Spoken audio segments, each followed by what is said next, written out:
Sorry guys, no mom stories tonight.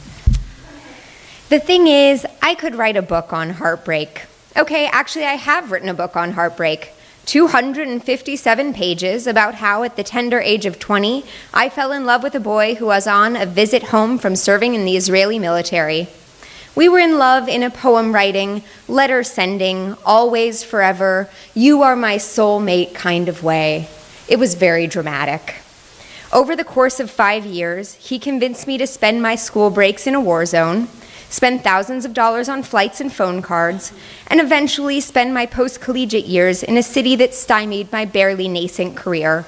I'm an actress, and Seattle, where we moved so that he could go to university, while making great independent film, is no Hollywood. By the time he dumped me, turning his back on the promises he made under the duress of urban combat, my identity was largely subsumed by our romance. I was no longer sure of who I was or what I wanted, other than to be with him. I had to resort to asking people to describe me to myself, using the kind of information provided in magazine quizzes. Was I introverted or extroverted? Did I prefer the mountains or the shore? This tragedy led to a general obstinance in my relationships for years to come, a battening down of the hatches of my heart. The only commitments I made after that were to me. Never again would I blindly let love lead me. Never again would I follow a man's path instead of my own. Which is why, when I found myself in a disturbingly similar position, wrapped up in a short affair with someone once again in town from the Holy Land, I thought it must be some kind of cosmic joke. I mean, come on, God. Or a test, maybe? As though this time around I was supposed to make better choices, ones that might help me avoid the soul-crushing pain that defined my late 20s. But how should one determine what those choices should be? Bereft of real religion, I've read a lot of self-help books over the years. Enough to memorize the common refrain, don't act from fear. Walk towards the things that scare you, they all say, from the comfortable distance of the page. Walk towards the hot Israeli. Now, being that I am naturally anxious, a gift of genes split between high-strung Southerners on one side and neurotic Jews on the other, this is tough for me. Fear is my prime motivator in life. It is my default state, my go-to. So the whole not acting from fear thing is more aspirational for me, but I like how it sounds in theory. In this situation, I wondered, what would the fear-based choice be? Lying in bed with him, we'll call him Tom, I found that I was flummoxed by an invitation I couldn't resist. Would I, my new suitor proposed, consider going to India with him? He was planning a move to the States, but wanted to ease his transition with a stopover in a place he knew and loved. He'd spent 5 months there a couple years before. There was still more he yearned to see. Nice work, Lord. Way to thicken the plot. People go to India for a panoply of reasons, often spiritual, but not always. In my case, I've never liked yoga, and I can barely touch my toes. I'm more into naan-bread than namaste. Meditation makes me hivey.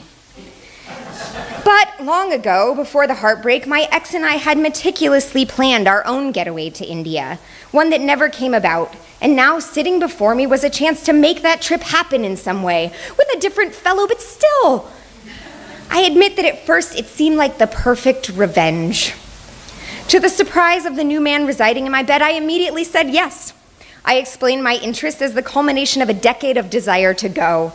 I had always been fascinated by India with its bright colors, bold smells, and rich history. Barely a week later, off he flew back to Israel, probably assuming that I wouldn't go through with the plans we'd crafted. He did seem rather shocked when I rang to say that I'd bought my tickets. Called his bluff on that one, I guess. The next few months were spent packing and preparing. Facing my needle phobia, I went to get an assortment of shots for diseases I thought had long been eradicated. I sublet my apartment to a French stranger in a metal band. Using Skype, I slowly began to build a relationship with my new travel partner. Not only would we be spending 2 months overseas together, but we'd be doing so as lovers. Quite the first date, huh? I questioned as I dusted off my backpack and searched for my money belt what the heck I'd gotten myself into. The day arrived when I grabbed a cab to LAX, spent 17 hours on a plane, including a layover in Shanghai, and disembarked in Delhi. It was 3 a.m. there, and despite my new paramour's assertion that we wouldn't be able to kiss, since public affection was forbidden according to local custom, we folded into each other's arms. We made out in the back of a van he'd hired, despite the driver leering in the rearview mirror. In the darkness, I noticed the enormity of the highway, the stray dogs loping parallel to the cars, and once we got into town, the people sleeping on the street, on carts under blankets, and curled into the seats of rickshaws. I had been well prepared for the poverty I knew I'd encounter. Many acquaintances who'd been there said they hadn't liked it, what with the dirt and the desperate poor folks. It wasn't my first foray into the third world. We had talked about the rules set over when I could give money to beggars. It wasn't safe to give out money in situations where groups might mob you. I knew that I would have to say no to the wailing women who carry empty baby bottles in their hands. I had been prepped. I thought I could handle just about anything. The thing is, travel is, in its essence, a great dive into the unknown. It means trying out new languages, not just Hindi, but Tamil, Urdu, and Malayalam. New foods, since I barely waited 24 hours before risking my health on savory street snacks. And new customs. What was the protocol in all these temples? How much should you tip the elephant who ritually taps you on the head? There are risks you take in other countries that you would never take at home. While I am on the whole a nervous Nelly, I nevertheless found myself on the back of a speeding motorcycle, watching banana palms fly by against a backdrop of rice paddies in Kerala, watched swerving around cows at 80 kilometers an hour, waving to children in rural villages, all with my helmet not on my head but strapped to the bike. We squeezed just barely between cars and buses, all the while knowing that if something bad happened, we wouldn't likely make it home alive.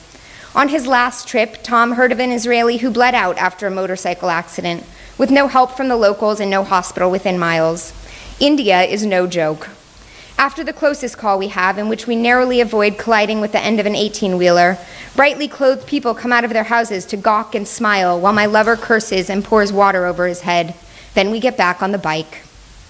In India, which I should say is up there with my favorite places on earth, I put up with things I'd never submit to in the States. Rooms riddled with bugs, thin-walled bathrooms that destroy whatever mystery I'd hoped to maintain about the functioning of my bowels. The constant forced proximity that results from my fear of straying out of earshot of my male protector. Even when we fight, I am afraid to wander alone, especially after dark. While we were there, a Swiss tourist becomes another gang rape victim. So much for my relief from fear-based decision-making, right? Inconstant municipal lighting means that occasionally, when attempting to navigate dark alleyways back towards one's hotel, a shadowed form bearing the way will reveal itself to be a bull, a run-in that will rattle me, his sharp horns barely skimming my loose, panted legs as I scrambled around him. In Varanasi, before we hit the burning ghats where bodies blessed by fire rest on charcoal pyres, he admitted to his own phobia, thanatophobia, the fear of death. Yeah, you and everyone else, I thought. But this is how we get to know each other, facing our fears. Thank you.